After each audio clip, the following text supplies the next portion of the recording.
thank you all. Now I want to see you write that I actually won, okay? It took a little longer than we thought, but if there's one thing I want the country to hopefully learn about me this week is that I will never give up. That means I'll never give up for you, that we will continue to fight for you to make sure we follow through on the commitment to America. There's a lot of members I want to thank my conference. A lot of people worked really hard to put this together. I mean, Garrett Graves, Patrick McHenry, Westerman, French Hill, Chip Roy, and Scott Perry. And they really worked together at that end to put it all through, and just all the different members and hanging with me through all those different votes. But I do want to especially thank President Trump. I don't think anybody should doubt his influence. He was with me from the beginning. Somebody wrote the doubt of whether he was there, and he was all in. He would call me and he would call others. And he really was, I was just talking to him tonight, helping get those final votes. What he's really saying, really for the party and the country, that we have to come together. We have to focus on the economy. We've got to focus, make our borders secure. We've got to do so much work to do, and he was a great influence to make that all happen. So thank you, President Trump. About what he did specifically, did he make Could you walk through what happened on the floor here? Heading into the 14th ballot, you thought you had the votes. Suddenly you were surprised. There was a heated confrontation on the floor. You had an exchange with Matt Gaetz. What happened?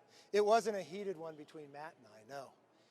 What I was telling him is, I'd rather win on the 15th. So we went to another ballot. That was a joke, but you didn't catch it, right? No, what happened was it became a tie.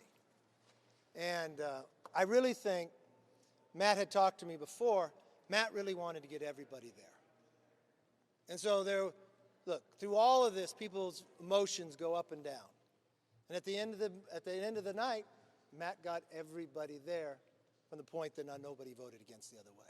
So it actually helped unite people. But what changed from them going from voting against you to voting present on the next vote? Was it President Trump specifically?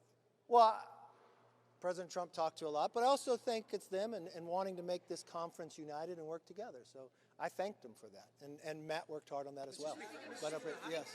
How do you prevent a situation like this from happening on every tight, contested vote going forward over the next 2 years of your speech? I think what you will see by having this now, we've worked out how to work together. You know, it's a little more difficult when you go into a majority and maybe the margins aren't high. I mean, if you study American history, this was the closest margin than any first person to win a speaker in the last 70 years. But if you look at the end of the day of how many people voted against me, it was the smallest margin that any modern speaker has had. So it may have taken a little longer, and I always like to quote my father. You know, he died 23 years ago, but he would tell, it's not how you start, it's how you finish.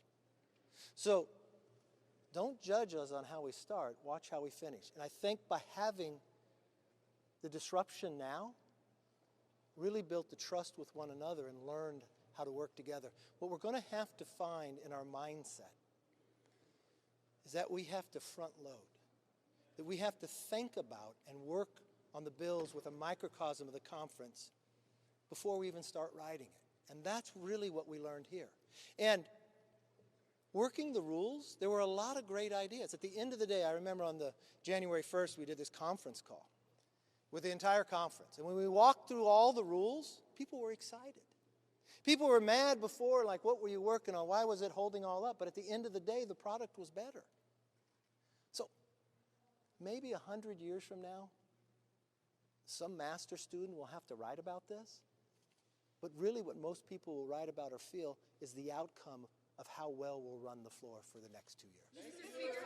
All right, last question. Speaker, the change to the motion to vacate, how confident are you that you will have this job for a full 2-year term? 1,000%. Thank you all.